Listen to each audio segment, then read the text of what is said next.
Midnight swap. 2 nights after the figure in the park dissolved back into whatever archive had briefly loaned its shape, Liza discovered the first piece of evidence that what had happened to her was not an isolated tragedy dressed up as a private miracle, but one instance, one file path, inside a global mechanism so enormous that human suffering was merely a data type it shuffled between accounts.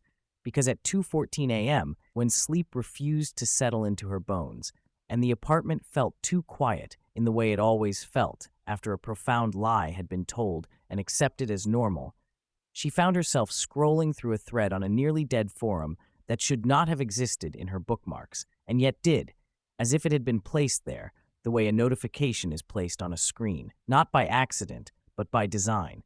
The title of the thread stark and almost laughably mundane. New Year Wish Glitches, Wrong Deliveries, 2028. And beneath it, hundreds of posts from usernames that read like disposable masks, each one describing a wish made at midnight and the strange, misrouted result that followed.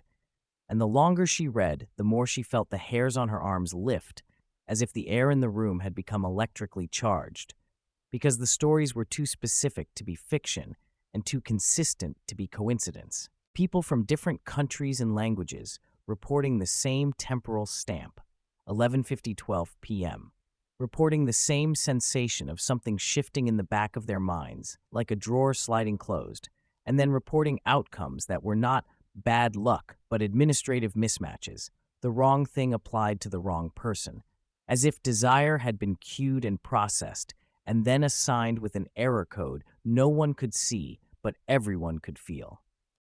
Someone in Manila wrote, "I wished my mother would stop hurting, and the next day my neighbor's mother woke up pain-free while mine couldn't remember my name." Someone in Berlin wrote, "I wished for a promotion. Instead, my depression vanished, and I didn't even care that my job stayed the same." Someone in Sao Paulo wrote, "I wished to forget him. My sister forgot her husband, and I kept loving the man like the wish never touched me." And then, buried deeper, almost casually, a post from a user called Q Receipt 117 that made Liza's breathing change, made her spine stiffen, made her mouth go dry as if her body recognized truth before her mind could hold it. Because the post didn't read like testimony, it read like an excerpt, a fragment from an internal log, the kind of thing no ordinary person would have access to unless it had leaked or been allowed to leak. Request ID 2027-1231, Zone ESTij, Wish Content, Remove Pain Identity Link, Moro Liza. Status, Processed, Assignment Error, Wait Reconciliation routed to wrong receiver. Receiver, Redacted. Note, duplicate identity instance generated to maintain coherence. Audit flag, Observer contact increased, weight growth anomaly. Liza stared at the words until they stopped being words and became something else. An opening, a crack in the wall of mystery, because it was the first time she had seen her name treated not as a person, but as a line item, not as a woman, but as a request. And the phrase, assignment error, wait reconciliation routed to wrong receiver, sat in her mind like a stone, heavy and undeniable, implying not merely that Eliza's pain had been moved, but that it had been moved to someone else who was not supposed to have it. Someone out there living with a grief that wasn't theirs. And that Liza herself, the living, breathing record now occupying the life, might be the byproduct not of a clean transfer, but of a system trying to patch a mistake before anyone noticed. She found the receiver the way you find an infection, by tracing symptoms outward until they point back to a hidden source, because the thread did not give her a name, only the implication of a person who had been incorrectly assigned a weight that belonged to her. And once the idea existed, it began to reorganize her attention, bending her focus the way a magnet bends iron filings. And in the days that followed, she started noticing stories in the local news that would have meant nothing to her before, but now read like echoes of her own interior catastrophe. A man in Queens who collapsed at a bus stop, screaming that he was grieving parents he had never met. A woman in Chicago who filed for divorce because she could not stop feeling love for a stranger's husband. A high school teacher in New Jersey who walked into a classroom and began crying over a child who was not hers, saying, "I remember giving birth to you," as if memory had been reassigned along with emotion and the human brain. That fragile narrative engine was simply doing its best to build coherence around the new data it had been forced to contain. And then, on a Tuesday that should have been ordinary, Marcus mentioned a name in passing. One of his colleagues from a different department, a man he didn't like because the man was too intense and always looks like he's about to apologize for something. And when Marcus said the name, Noah Klein, Liza felt an immediate, involuntary tightening in her chest, not because she recognized the name, but because her body recognized the shape of it, the way a transplanted organ recognizes rejection before the patient understands what's happening. And she asked too casually, too quickly, "What's his deal?" And Marcus shrugged and said, "It's weird. He's been off since New Year's, like he lost someone, but he keeps talking about it like it happened to him, even though." And Marcus cut himself off, uncomfortable with the cruelty of gossip about someone else's suffering. And Liza smiled and pretended it was nothing, while something in her mind began to click into place with terrible inevitability. Because if a weight had been misrouted to the wrong receiver, that receiver would look exactly like this. A man haunted by grief with no proper origin, a man carrying sorrow that didn't fit his life, a man whose emotional file had been overwritten with someone else's contents. That night, Liza searched his name, not in a normal way, but in the way you search for evidence of a crime you can't report to the police because the law does not recognize the category of what has been stolen. And she found him in a professional profile photo that made her stomach drop, because his eyes looked like the eyes of someone who had been living inside loss for months, eyes that held the particular exhaustion of sustained mourning. And when she clicked deeper, she found a memorial post dated February 14th, Valentine's Day, written by him. And the post was not for his own mother, not for anyone in his family, but for Evelyn and Richard Morrow, names that should not have meant anything to him, and yet did, because he wrote about them with intimate specificity, referencing a kitchen table, a lamp socket Richard had fixed, a coffee table Evelyn had picked out, details no stranger could know unless they had been given the memory as if it were a package delivered to the wrong address. Liza read the post twice, 3 times, and each time the realization sharpened. The system had not just split Eliza, it had exported Eliza's grief to an external host, a receiver who was now living with the pain that had once been hers. And the existence of that receiver meant something that the park figure had not told her, something worse than recalculation, because it meant there was a third stake in this ledger, Noah's life, now bent out of shape by a weight he never consented to carry. And if the system was balancing, if it was reconciling, then eventually it might decide that the easiest way to fix the error was not to preserve Liza's increasingly heavy existence, but to reclaim the misrouted grief by taking it back, by collapsing the redistribution in a way that would not merely archive a duplicate, but erase the receiver who had been turned into a container.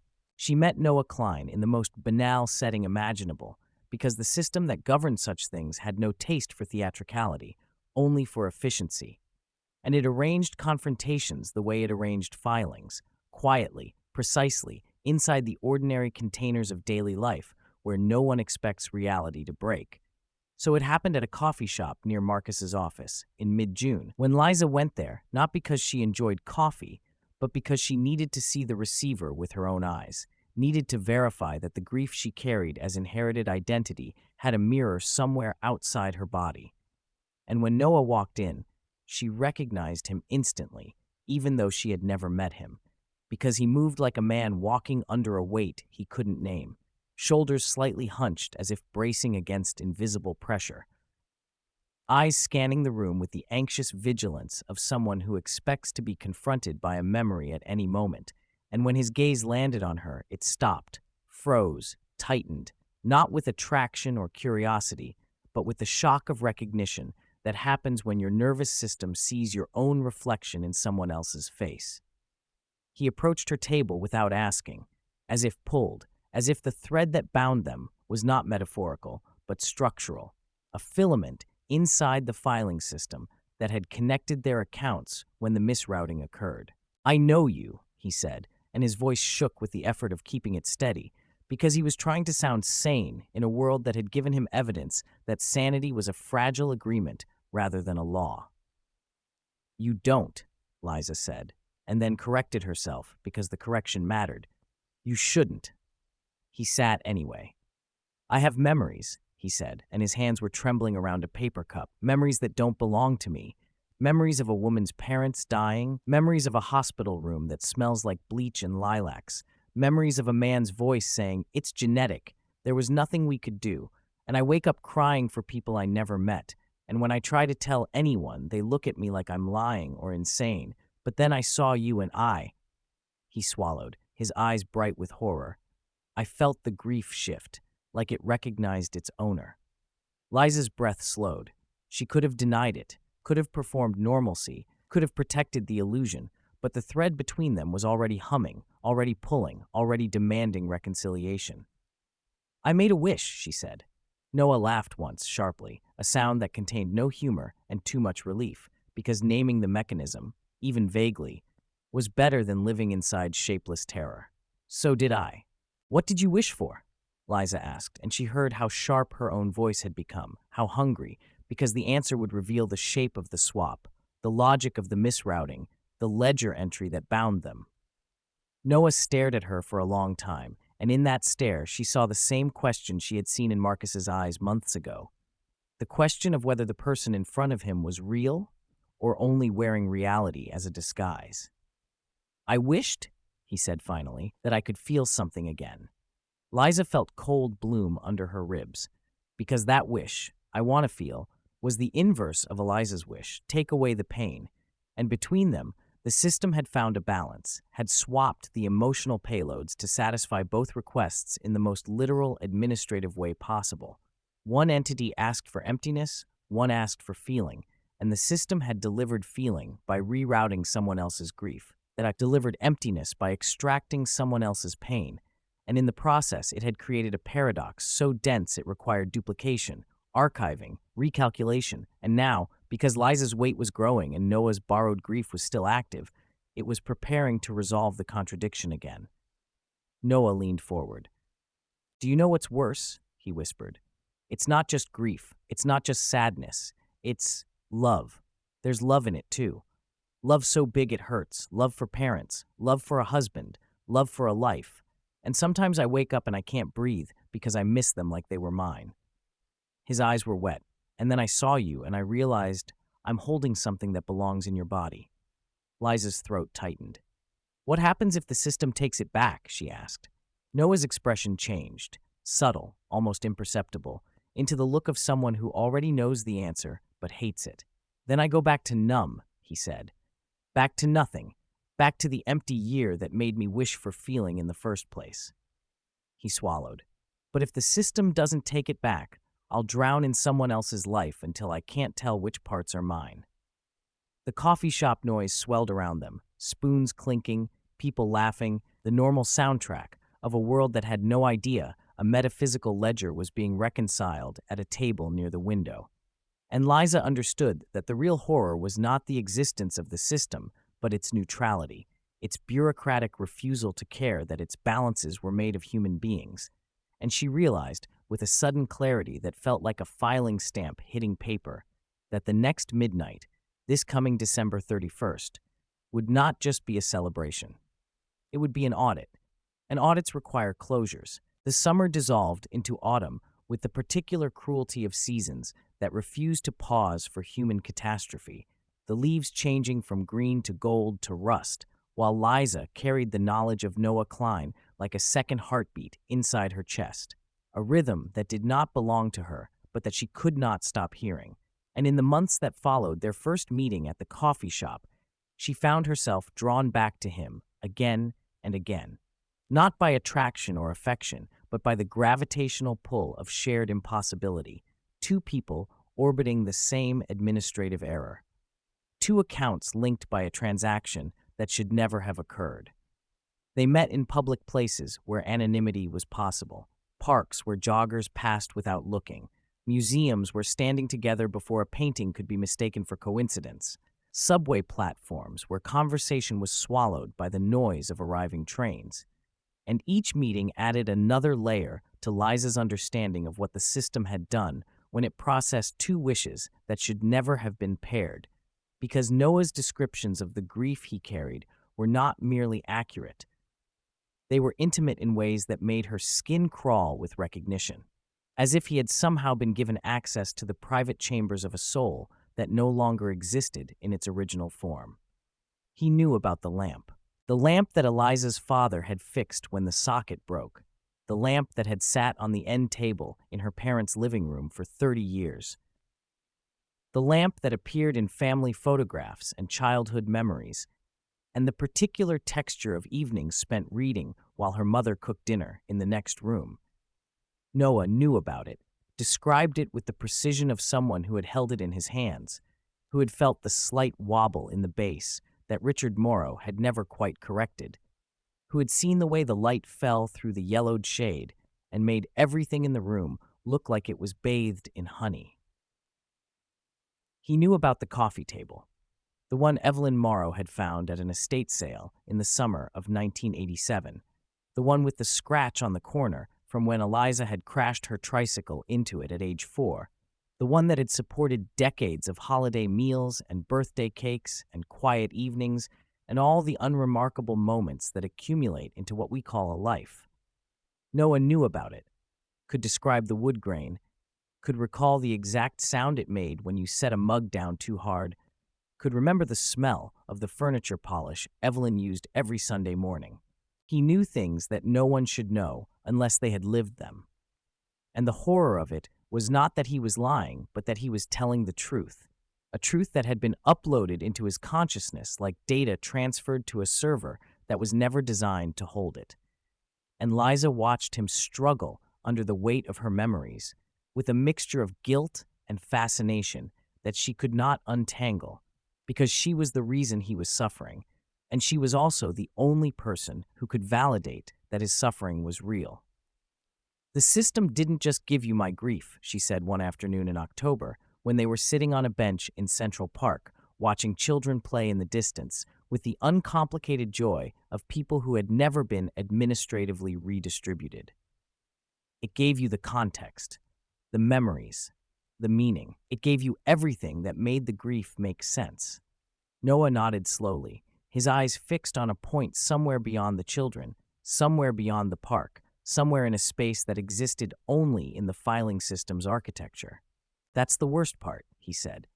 "If it was just sadness, just undifferentiated grief without a reason, I could maybe learn to live with it. I could tell myself it was depression, get medication, go to therapy, find ways to manage the feeling without understanding its source. But it's not just feeling. It's story. It's history.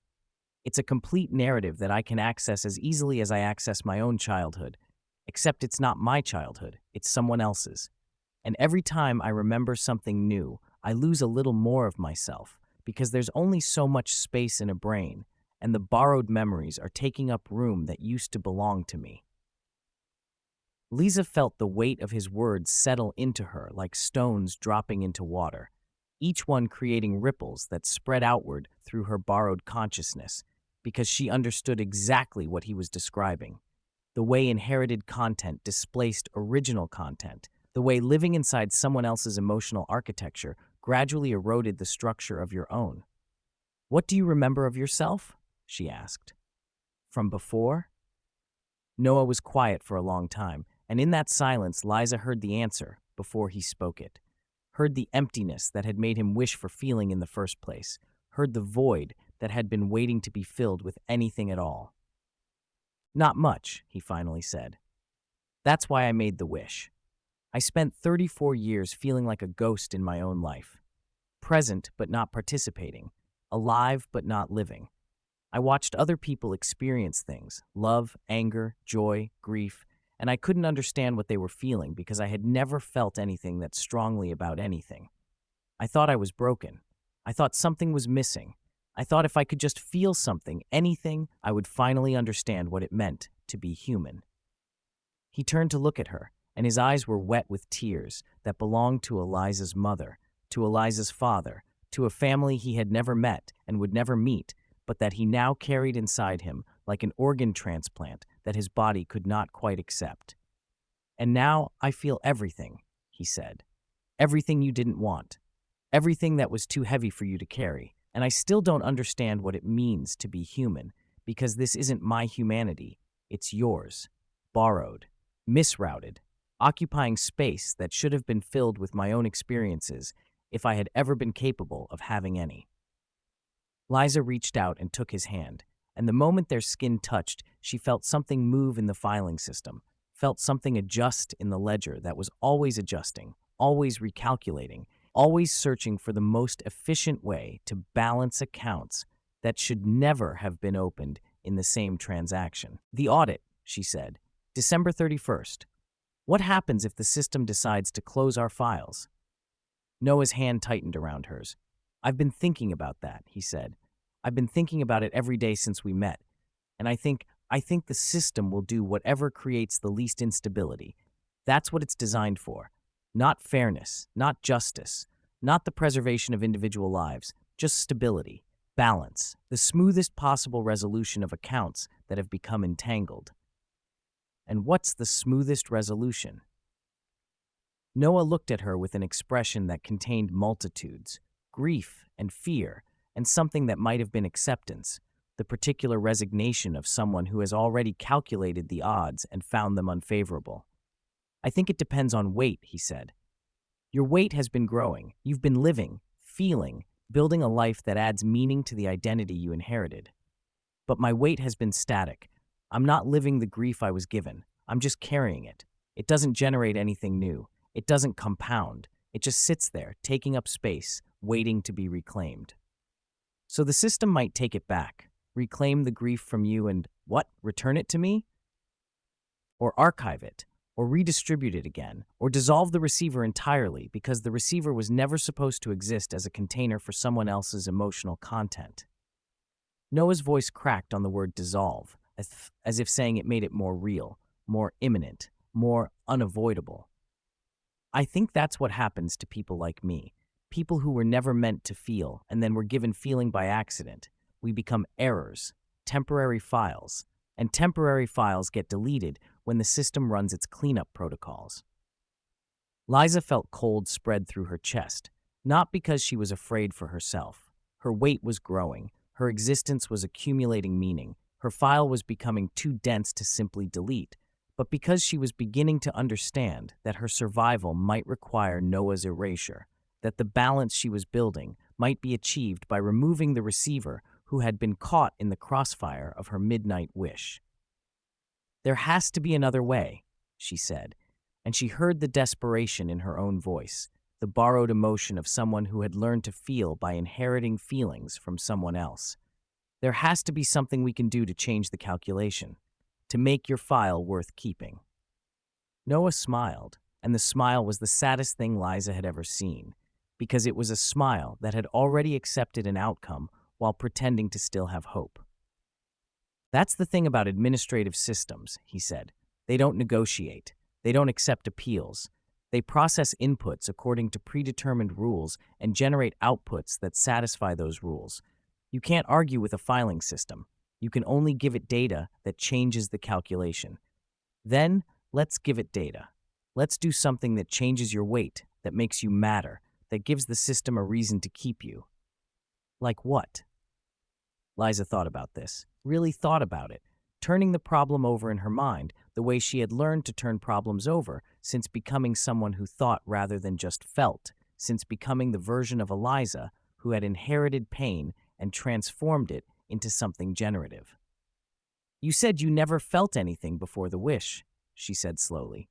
"You said you were a ghost in your own life, but now you feel everything. You feel grief, love, loss, the entire emotional archive that I gave away. What if you stopped just carrying it? What if you started using it?" Noah frowned. "Using it how?"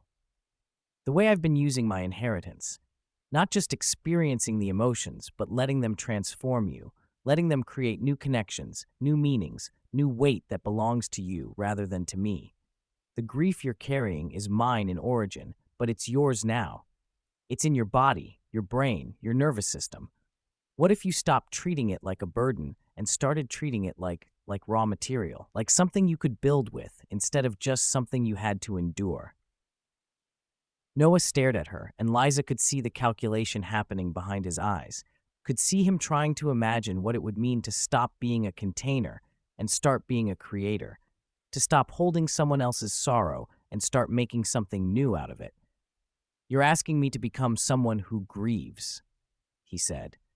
"Not just someone who carries grief, but someone who grieves. Someone who lets the grief change them. Someone who builds a new self out of the ruins of the old one." "Yes," Liza said, "that's exactly what I'm asking. And if I can't, if I don't know how, I spent 34 years not feeling anything. I don't know how to let feelings transform me because I've never had feelings that lasted long enough to transform anything." Liza squeezed his hand. "Then I'll teach you," she said. "I'll show you what the grief means. I'll help you understand the memories you're carrying.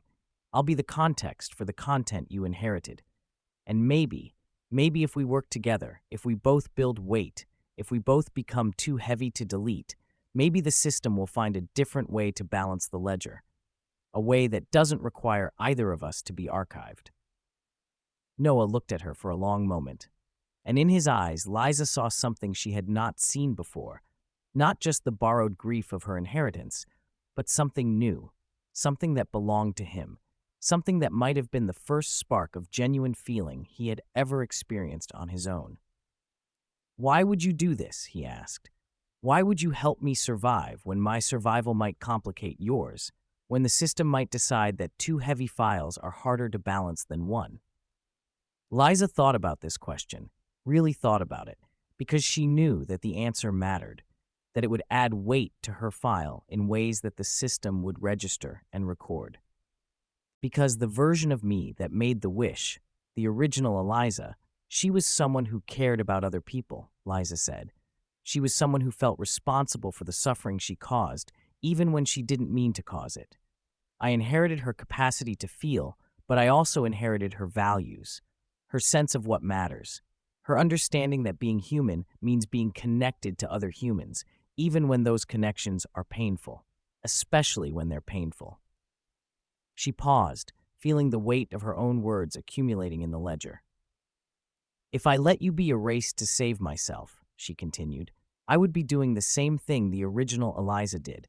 I would be wishing away pain without considering the cost. I would be choosing my own comfort over someone else's existence. And if I do that, if I become that kind of person, then I'm not really the heir to her capacity to feel. I'm just another version of the emptiness she wished into being." Noah's eyes were wet again, but this time the tears looked different, not like borrowed grief, but like something being born, something fragile and new and entirely his own. "You're saying that helping me is part of how you become real," he said. "I'm saying that helping you is part of how I prove I deserve to be real. The system measures weight, right? It measures meaning, significance, the density of a life. And meaning doesn't come from just experiencing emotions. It comes from what you do with them, how you let them guide your choices, what kind of person you become because of what you feel." She took a breath, feeling the truth of her words settle into her like a filing stamp. "I could let you be erased and go on living in my borrowed life, loving my borrowed husband, grieving my borrowed parents. But that life would be lighter for it. That life would mean less. And when the next audit comes, because there's always a next audit, I might find that I've lost the weight I needed by choosing to protect it rather than share it." Noah nodded slowly, and Liza could see him beginning to understand something that she was only beginning to understand herself, that the filing system was not arbitrary in its measurements, that weight was not just a metaphor, but a description of how meaning accumulated, that the heaviest files were not necessarily the ones that contained the most pain, but the ones that had done the most with whatever they contained. "So we have 3 months," he said. 3 months until the audit. 3 months to build enough weight that the system can't delete either of us without creating more instability than it solves. 3 months to become undeletable," Liza agreed. "Both of us. Together." Noah laughed, and the laugh was small and broken but real. the first genuine expression of emotion she had ever heard from him that didn't sound like an echo of something else. "I don't even know how to begin," he said. "I don't know how to grieve. I don't know how to let pain transform me. I don't know how to build a self out of feelings that weren't mine to start with." "Neither do I," Liza said, "but I have to try anyway, and I think trying together is better than trying alone. I think the system might even recognize that, might register the connection between us as additional weight, additional meaning, additional evidence that we matter too much to simply archive." Noah looked at her with something that might have been hope, the first hope she had seen in him that wasn't borrowed from someone else's emotional reserves. "When do we start?" he asked. Liza thought about the leaves falling around them, about the children playing in the distance, about the ordinary world continuing its ordinary operations, while two administrative anomalies sat on a park bench trying to figure out how to become real enough to survive. "Now," she said. "We start now. We start by you telling me what you remember. All of it. Every memory you inherited, every detail, every sensation. And while you tell me, we'll figure out together what it means. Not what it meant to the original Eliza, what it means to you. What it means to someone who was given this grief without context and has to find their own way to make sense of it." Noah took a breath, and Liza watched him prepare to open a door he had kept closed since New Year's Eve. Prepare to examine contents that had been dumped into his consciousness without his permission. Prepare to become not just a container for someone else's pain, but a person who could transform that pain into something that belonged to him. "The first thing I remember," he said, his voice steady but his hands trembling, "is a kitchen. Not my kitchen. I've never had a kitchen like this. There's sunlight coming through a window over the sink, and there's a woman standing at the stove, and she's humming something I almost recognize but can't quite name, and she turns around and looks at me with so much love that I can't breathe, and she says—" His voice broke. "She says, 'Good morning, sweetheart. Did you sleep well?'" Liza felt tears sliding down her cheeks, tears that belonged to her now, even though they had originated in a consciousness that no longer existed. Tears for a mother she remembered loving, and a father she remembered losing, and a life she remembered living, even though she had not been the one to live it. "That's my mother," she said. "Evelyn Morrow. She always stood at the stove when she was thinking. She hummed Moon River when she was happy. And every morning of my childhood, she turned around and asked me if I slept well. And every morning I said yes, even when I hadn't, because I didn't want to worry her." Noah nodded, and Liza could see him integrating this context, adding it to the memory he carried, transforming it from raw data into something that might someday feel like his own. "Tell me more," he said. "Tell me everything. Tell me who she was, who he was, what they meant to the person whose grief I'm carrying. Help me understand why losing them hurts this much. Help me make sense of something that happened to someone else, but that I have to live with anyway." And so Liza began to tell him, began to weave a story out of borrowed memories and inherited pain, began to build a bridge between the grief that Noah carried and the context that could transform it from burden into meaning. And as she spoke, she felt the weight of her own file increasing, felt the ledger registering each word as evidence that she was more than just a consciousness assembled from someone else's emotional debris, that she was a person capable of connection and compassion and the particular kind of courage that it takes to help someone else survive when survival itself is not guaranteed. The autumn deepened around them. The audit approached. And somewhere in the vast administrative architecture of the filing system, new calculations began to run. Calculations that included not just two anomalies, but the relationship between them, not just two files, but the meaning they were creating together, not just two wishes misrouted and misassigned, but the possibility that errors might sometimes generate value that the system had not anticipated. The ledger updated, the weight accumulated, and the story continued, one shared memory at a time, building toward a midnight that would determine whether two impossible people had become real enough to persist. November arrived with the first frost, and with it came an intensification of the strange phenomena that had surrounded Liza since the park figure dissolved. Not the figure itself, not the archived Eliza manifesting again, but something more diffuse, more systemic, a sense that the filing system was paying attention to her in ways it had not paid attention before. She began to notice glitches. Small things at first, a timestamp on an email that showed a date 3 days in the future, a news article that described an event she remembered happening differently, a photograph in her phone's camera roll that she had no memory of taking, but that showed her standing in a location she had never visited, smiling at someone whose face was blurred beyond recognition.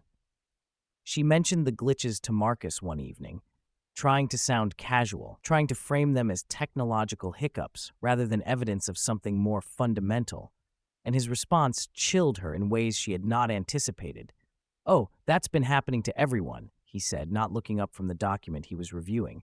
"Something about the New Year's data migration. IT sent out a memo. They're working on it." Liza felt her chest tighten. "What data migration?" "I don't know. Some kind of archive restructuring. They do it every year around this time. Consolidating files, resolving duplicates, that kind of thing." He finally looked up, saw her expression, frowned. "Why? Is something wrong?" Liza forced herself to smile, forced herself to say, "No, nothing, just curious." Forced herself to walk to the kitchen and pour a glass of water and stand at the sink, looking out at the city lights, while her mind raced through implications she could not share with anyone except Noah, who was the only other person in the world who would understand what archive restructuring and resolving duplicates might actually mean. She texted him that night, "We need to meet. Something is happening." His response came immediately. "I know. I've been seeing it too. Tomorrow, same place." They met at the bench in Central Park, and Noah looked worse than she had ever seen him, not just tired, but translucent, as if his edges were becoming less defined, as if the file that contained him was being slowly degraded by whatever preparatory processes the system was running in advance of the audit. "It's starting," he said before she could speak. "The pre-audit protocols. I can feel them. It's like being copied and compared, over and over, like something is checking my contents against a master list and flagging everything that doesn't match." "Marcus mentioned a data migration," Liza said. "He said IT sent out a memo. He said it happens every year." Noah laughed, and the laugh was hollow, the laugh of someone who sees the joke that no one else can see. "Of course it happens every year," he said. "The audit happens every year, every December 31st at 11:59:12. Every midnight, the system runs its reconciliation protocols, checks its ledgers, processes its accumulated transactions. We just never noticed before because we weren't files before. We weren't part of the system. We were just people living ordinary lives, making ordinary wishes, not knowing that those wishes were being logged and processed and routed through an architecture so vast that human consciousness is just another data type to be sorted and stored." Liza sat beside him, feeling the cold of the bench seeping through her coat, feeling the weight of everything she now understood pressing down on her like a physical force. "How do we survive it?" she asked. "The audit. How do we make sure our files aren't flagged for deletion?" Noah was quiet for a long moment, his eyes fixed on the gray sky above them, the sky that would darken into winter over the coming weeks, the sky that would hold the midnight when everything would be decided. "I've been thinking about that," he said. "I've been thinking about what you said, about building weight, about becoming undeletable, about proving that we matter too much to simply archive. And I think I understand something I didn't understand before." "What?" "Weight isn't just about what we feel. It's about what we do. It's about the choices we make, the actions we take, the ways we change the world around us because of what we feel. The system doesn't just measure emotional content. It measures emotional consequence. It tracks the ripple effects of our existence, the ways our presence alters the lives of others, the degree to which we've become embedded in a web of connections that would be disrupted by our removal." Liza nodded slowly, feeling the truth of his words. "So we need to make ourselves matter to other people," she said, "not just to each other, to everyone. We need to create so many connections that deleting us would create more instability than keeping us." Exactly. The system wants stability. It wants balance. It wants the smoothest possible operation of its ledgers and filing protocols. If we can make ourselves essential to the stability of other files, other people's lives, other people's stories, then removing us becomes too costly. The calculation changes. The outcome shifts. Liza thought about this, thought about what it would mean to spend the next 2 months not just building weight, but spreading weight, not just accumulating meaning, but sharing meaning, not just surviving, but making survival depend on the survival of others. Marcus, she said, I need to make myself essential to Marcus in ways that I haven't been, not just as a wife, but as the foundation of his life, the thing he can't imagine living without, the file that all his other files depend on. And I need to find people to matter to, Noah said. I don't have a Marcus. I don't have anyone. That's how I got here in the first place, wishing for feeling because I had no connections, no relationships, nothing that made me part of someone else's story. But I have 2 months. 2 months to build a life that matters. 2 months to become someone whose deletion would leave a gap that the system can't afford to create. They sat in silence for a while, contemplating the enormity of what they were planning, the scale of the transformation they would have to achieve in the time remaining. Then Noah said something that changed everything. There's another option, he said, his voice careful, measured, as if he were testing a hypothesis he wasn't sure he believed. Something I've been thinking about since you told me about the archived Liza, about how she's waiting for the calculation to resolve so she can finally rest. What option? What if the system isn't just tracking individual files? What if it's tracking relationships between files? What if the weight of a connection is heavier than the weight of a single person? Liza frowned. What do you mean? I mean, what if you and I together are worth more than both of us separately? What if the fact that we share something, that we're linked by this administrative error, that our fates are entangled in ways the system didn't anticipate, what if that creates a kind of weight that neither of us could achieve alone? Liza felt something shift in her understanding, felt a new possibility opening up in the architecture of her thinking. You're saying that our connection is part of the calculation, she said slowly. That the system has to account for us as a pair, not just as two individuals. I'm saying that every time we meet, every time we share memories, every time we help each other understand the grief we carry, we're not just building our own weight. We're building the weight of the connection. We're creating something that exists between us, something that would be lost if either of us were deleted. And that something might be heavy enough to change the outcome of the audit. Liza thought about this, thought about all the meetings in parks and museums and coffee shops, thought about the hours they had spent translating borrowed memories into shared understanding, thought about the bridge they had been building between two files that should never have been linked, but that now depended on each other for context and meaning. If that's true, she said, then we shouldn't spend the next 2 months trying to build separate networks. We should spend them deepening this one, making the connection between us so strong, so essential, so heavy with meaning that the system can't sever it without creating catastrophic instability. Noah nodded, and in his eyes, Liza saw something she had not seen before. Not just hope, but conviction, the certainty of someone who has finally found a strategy worth believing in. We become each other's weight, he said. We become the reason each other matters. We make our survival depend on each other's survival so completely that the system has no choice but to keep us both or lose something it can't afford to lose. But how do we do that? Liza asked. How do we make a connection heavy enough to affect the calculation? We've been meeting for months, sharing memories, building understanding. What more can we do? Noah was quiet for a moment, and when he spoke, his voice was softer than she had ever heard it, softer and more uncertain and more real. We stop being two people who share an accident, he said. We start being two people who choose each other. Not because we have to, not because the system linked us, but because we want to. Because being connected to each other is the thing we would wish for if we could make another wish. Liza felt her breath catch in her throat. You're talking about more than just strategic alliance, she said. I'm talking about the only thing that creates real weight, Noah said.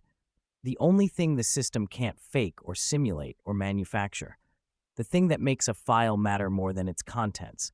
The thing that turns data into meaning and meaning into the kind of significance that even an administrative system has to respect. He looked at her, and his eyes were full of something that might have been terror, or might have been hope, or might have been the first genuine feeling he had ever experienced that was entirely his own rather than inherited from someone else's emotional archive. "I'm talking about love," he said, "or something like it. Something that exists because we choose to let it exist. Something that belongs to us, not to the original Eliza, not to the system that processed her wish, not to anyone else in the world, just to us. The only two people who understand what it's like to be alive because of an administrative error." Liza felt tears sliding down her cheeks, and she didn't wipe them away, let them fall, let them add their weight to the ledger that was always watching, always recording, always measuring the significance of human existence according to criteria that no human fully understood. "I have a husband," she said, and the words felt hollow even as she spoke them, because the husband she had was borrowed too, part of the life she had inherited along with everything else, a relationship built on memories that belonged to someone who no longer existed. "I know," Noah said, "and I'm not asking you to leave him. I'm not asking you for anything you can't give. I'm just asking you to consider that what we have, this impossible connection, this shared impossibility, this thing that exists because two wishes collided in a filing system that wasn't designed to handle the collision, might be the most real thing either of us has ever experienced. The only thing we didn't inherit. The only thing we built ourselves." Liza looked at him for a long time. Really looked, seeing not just the face of a man who had been given her grief without her permission, but the face of a person who had been changed by that grief, who had been transformed from an empty vessel into someone capable of offering something that no one had ever offered her before. Not Marcus, not the original Eliza's memories of Marcus, not anyone in the life she had inherited.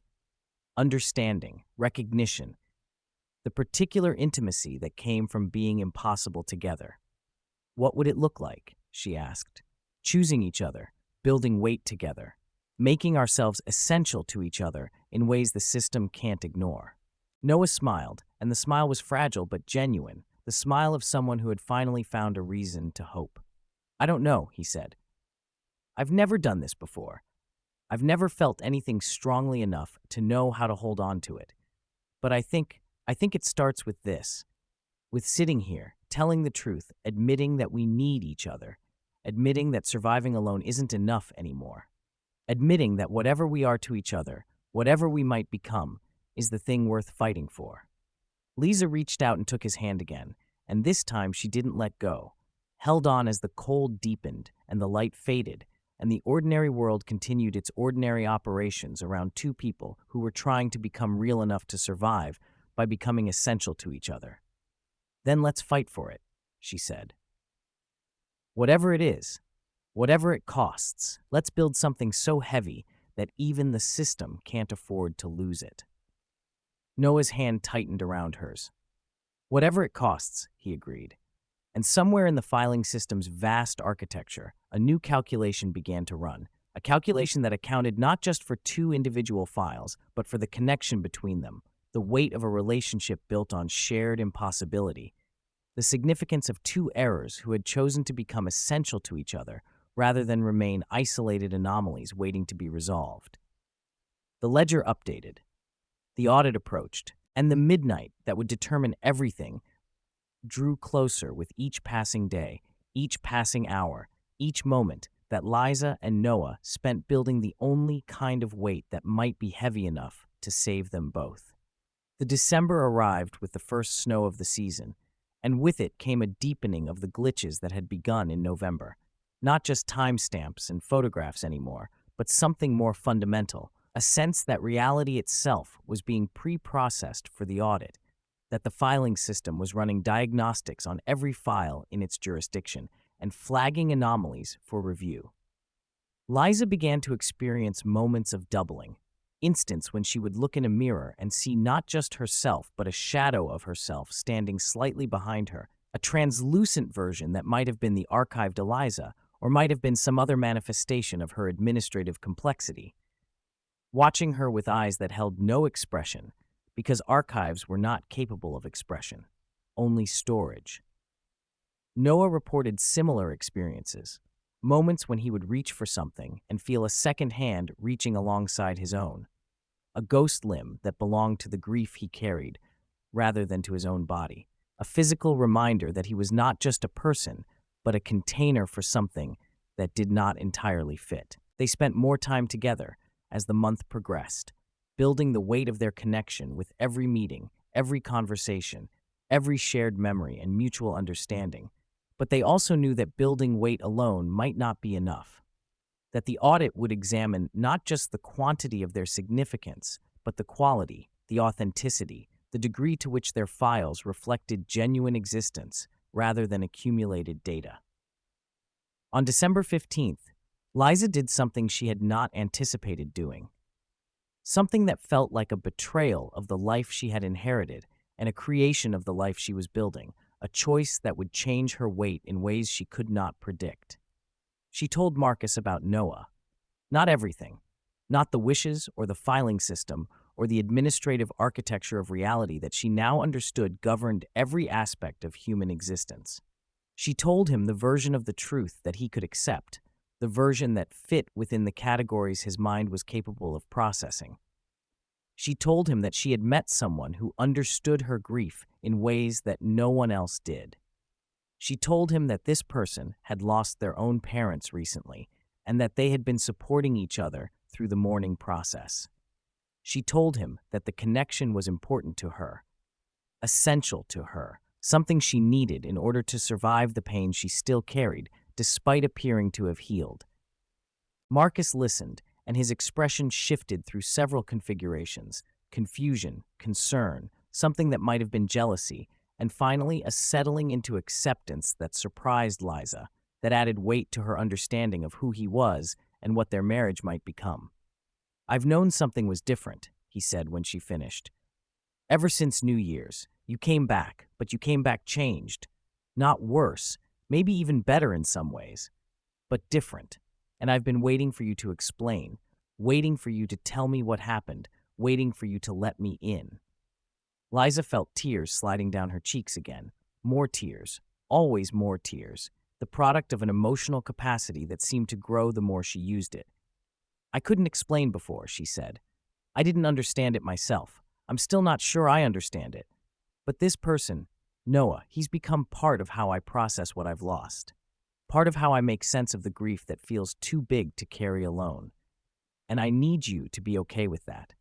I need you to let me have this connection without feeling threatened by it. Because if I lose it, if I have to choose between you and him, I'm afraid I'll lose something I can't survive losing." Marcus was quiet for a long time, and in that silence, Liza heard the calculations he was running, the assessments he was making, the weight of 30-something years of personhood trying to accommodate information that challenged everything he thought he knew about his marriage. "Do you love him?" Marcus asked finally, and the question was not accusatory, just curious, just trying to understand. Liza considered the question honestly, because honesty was weight, and weight was survival. "I don't know," she said. "I don't know what love is anymore. I thought I loved you. I remember loving you anyway, remember choosing to spend my life with you, remember believing that what we had was the most important thing in the world. But those memories feel different now. They feel like something that happened to someone else. And what I feel for Noah is different. It's mine. It's the first thing I've felt that I know belongs to me rather than to the person I was before." Marcus nodded slowly, and Liza could see him processing, adjusting, recalculating his understanding of their relationship to accommodate this new information. "I'm not going to pretend this doesn't hurt," he said. "I'm not going to pretend I understand it. But I want you to be okay. I want you to survive whatever you're surviving. And if this person helps you do that, if having this connection is what you need, then I'll find a way to accept it, even if it's hard, even if it changes things between us." Liza felt something shift in her chest, felt a new weight settling into place, the weight of being known and accepted in her complexity rather than required to be simple, the weight of a marriage that might survive not despite the impossible, but because of a husband who chose to accommodate what he couldn't understand. "Thank you," she said, and the words felt inadequate but also sufficient, the only response she could offer to grace she had not expected. Marcus reached out and took her hand, and his touch was different from Noah's touch, familiar instead of revelatory, comfortable instead of electric. But it was real, present, a weight of its own that added to the total she was building. "Just don't disappear," he said. "Whatever happens with this person, whatever you need from him, don't disappear on me. Don't become someone I can't reach. I married you because I wanted to share my life with you, and I still want that, even if the you I'm sharing it with isn't quite the same you I thought I married." Liza squeezed his hand, feeling the weight of the promise he was asking for, the commitment he was seeking, the reassurance that his file would remain connected to hers, regardless of what other connections she was building. "I won't disappear," she said. "I promise." And somewhere in the filing system, that promise registered as weight, the weight of a commitment made, a connection preserved, a relationship that would continue to add meaning to her existence, regardless of what other meanings she accumulated.